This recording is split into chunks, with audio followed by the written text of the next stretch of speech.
think just to emphasize, in early to mid-January, I did have multiple calls with Fauci, Farrar, and Tedros about how important I thought it was that science get engaged in aggressively pursuing both hypotheses. I also expressed, as a clinical virologist, that I felt it was not scientifically plausible that this virus went from a bat to humans and became one of the most infectious viruses that we have for humans. All viruses are not the same.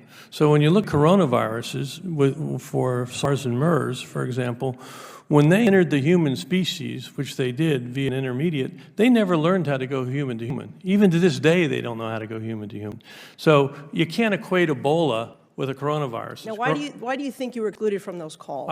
Because it was told to me that they wanted a single narrative and that I obviously had a different point of view. Okay. In emails following the conference call, 4 of the 11 scientists told Fauci that they all found the genetic sequence inconsistent with expectations from evolutionary theory, basically what you're saying. However, just 3 days later, these 4 scientists had drafted a paper arguing the exact opposite, and that's now the infamous proximal origin of SARS-CoV-2.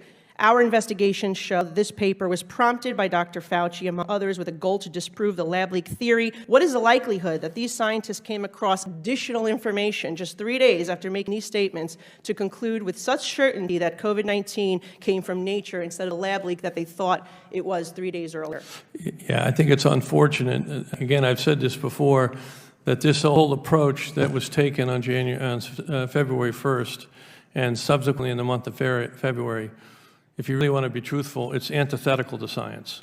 Thank you. Science has debate, and they squashed any debate.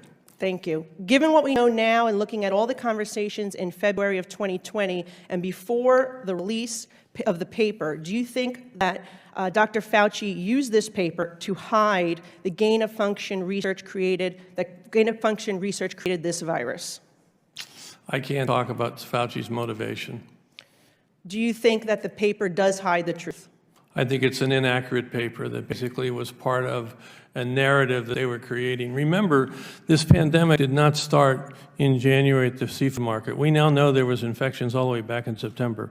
This was a narrative that was decided that they were going to say this came from the wet market, and they were going to do everything they could to support it, to negate any discussion about the possibility that this came from a laboratory. I got 20 seconds left. Dr. Fauci was affirmatively told in an email that NIH had a monetary relationship with the Wuhan Institute through EcoHealth Alliance. He was told this in January 27th of 2020. Do you think that Dr. Fauci intentionally lied under oath to Senator Paul when he vehemently denied NIH's funding of gain-of-function research?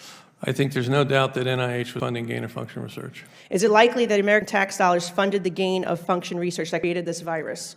I think it did, not only from NIH, but from the State Department, USAID, and from DOD. I'm out of time. Thank you very much.